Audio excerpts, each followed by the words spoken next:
Hey guys, welcome back to my channel. If you're new here, my name's Nadia and this is the place where we get real. And today I want to get real about orgasms. I am going to be sharing some mind-blowing facts in more ways than one that are going to change the way you experience pleasure. So make sure you keep on watching. Welcome back to my channel. Are you serious with me? Oh my god! Oh my god! I don't understand how these things always happen to me. So anyone who's experienced an orgasm before knows that orgasms are pretty freaking awesome. They are a great stress reliever, they feel incredible, and they're just a lot of fun. But there's some really cool facts about orgasms and how they work and some of the impacts that they can have on your body that you might not be aware of. So today I'm going to be sharing with you my top 10 really surprising, interesting facts about orgasms that I think are going to definitely change the way that you have sex, whether that's the sex you have on your own or with a partner. So let's get straight into number one. So there's actually a part of your brain which is directly responsible for reasoning and behavior. And that is the very part of the brain that shuts down when you're having an orgasm, which may explain why when you're climaxing, it's pretty hard to think about anything in a kind of logical way. You kind of leave your body, and with that, reason kind of leaves the body as well. It, for that reason, is seen as a great stress reliever because it's literally shutting off a part of our brain, and in doing so, it helps us to relax. There's also lots of really good feel-good hormones that get released when we orgasm that also help it to feel really stress relieving, but I'll get into those a little bit later on. If you've ever wondered why you feel so much closer to your partner after you have sex, you might want to look to the hormone oxytocin. Oxytocin is also known as the bonding hormone, and when we orgasm, it is released in spades. We get given tons of it. A really interesting study by researchers at the University of Connecticut actually found that when women get loads of that bonding hormone, it makes us more talkative. So if you're extra chatty after sex with your partner, you can probably blame your bonding hormone for that. What's extra interesting is for men, the reverse seems to be true. When men have an orgasm, they tend to feel very sleepy and dopey and tired and not really in the mood for a ton of conversation. So try not to get too angry at your partner if they're not engaging in your conversation after sex. You might just want to give them a little bit of time to recover from those feel-good orgasm hormones. Something else super interesting that researchers discovered about the orgasm hormone oxytocin is that it's a natural pain reliever. In fact, it can relieve everything from menstrual cramps to headaches to muscle tension. So that old excuse of "Not tonight, honey, I've got a headache," might not be such a good excuse because an orgasm might actually help to get rid of that headache.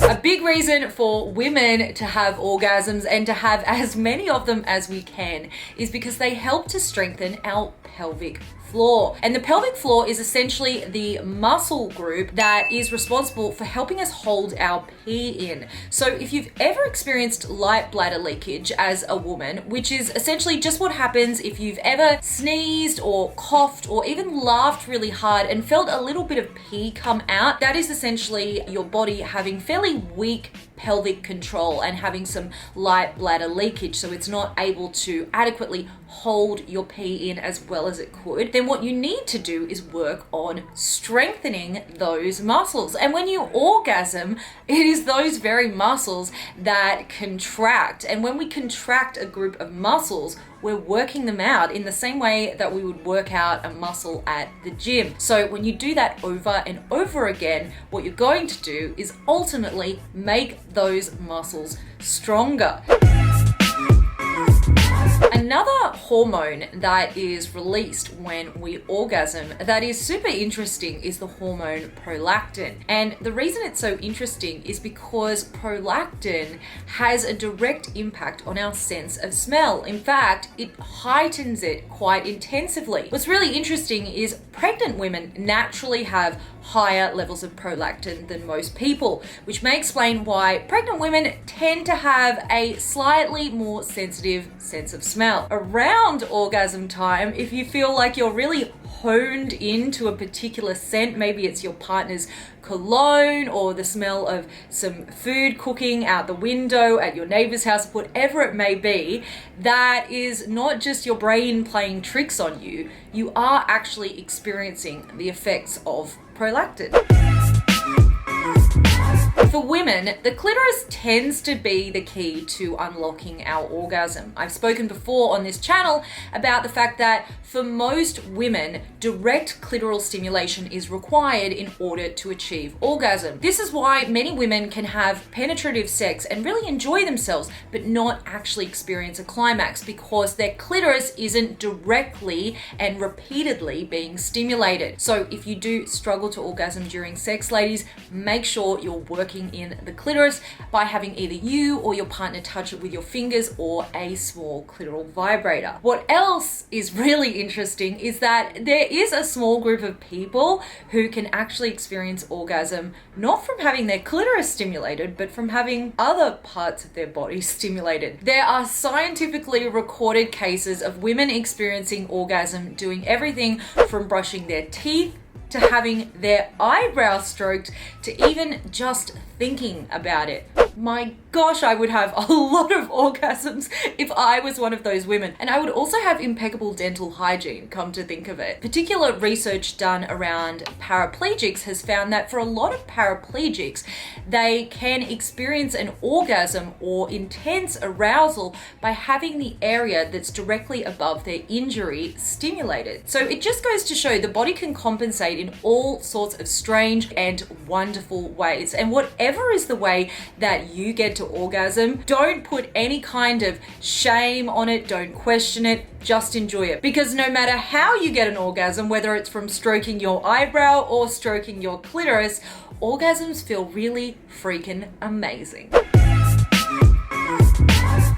A 2013 study of over 206,000 midwife-assisted births found a pretty interesting phenomenon among women during childbirth, and that was that 0.3% of them experienced an orgasm while they were giving birth. And in fact, the researchers deduced that they think this could actually be an underestimate because there is a lot of shame among women about admitting that they are experiencing pleasure alongside pain during such a big life event. So there may actually be a lot more women that experience this. If you are a female viewer and you are brave enough to admit it, I would love to know, have you experienced a childbirth related orgasm? I think that would make childbirth so much easier for so many women if we could all just have an orgasm while we were giving birth.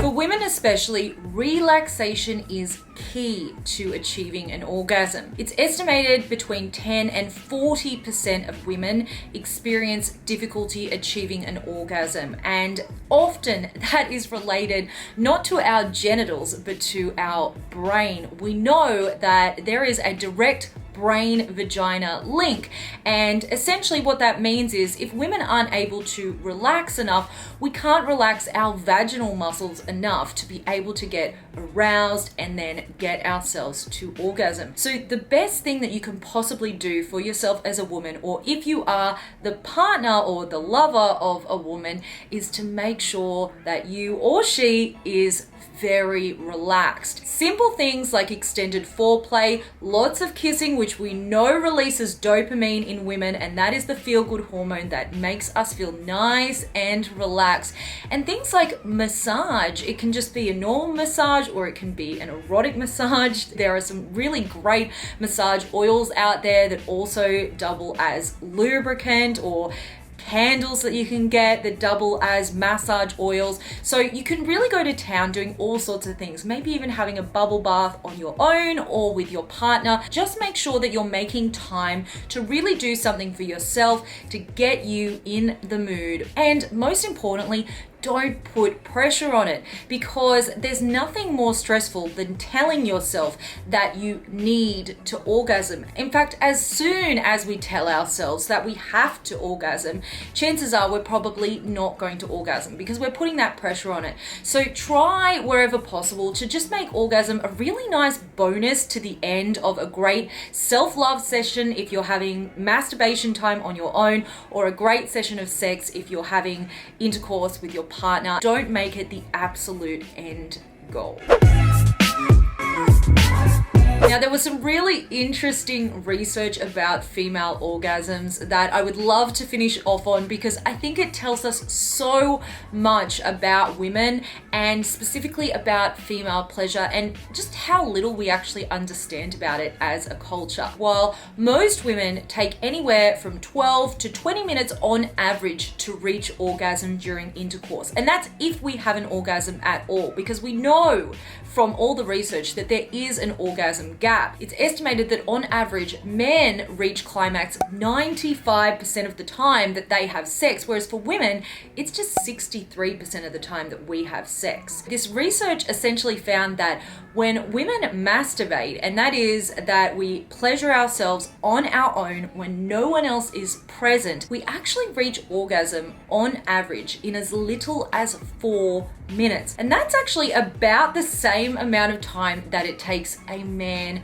to orgasm. And the research found that when we masturbate, we tend to orgasm very reliably, as in it happens pretty much most, if not all of the time. And that really shows us that as women, there's really nothing wrong with our ability to orgasm. It's the disconnect that's happening from when we are masturbating and self-pleasuring to when we go and have partnered sex, because there are so many expectations on women to perform when it comes to sex and to look good in our bodies and to feel great in our bodies and to act like we feel great in our bodies. And there's a lot of pressures on us just outside of the bedroom as well. Many of us are mothers and career women and wives, and we've got lots of things going on in our heads, and all of those things can be a big distraction from our pleasure. And this is all not to mention the fact that most men don't actually understand how female pleasure works, and so a lot of men expect their female partner to reach orgasm just from penetration alone,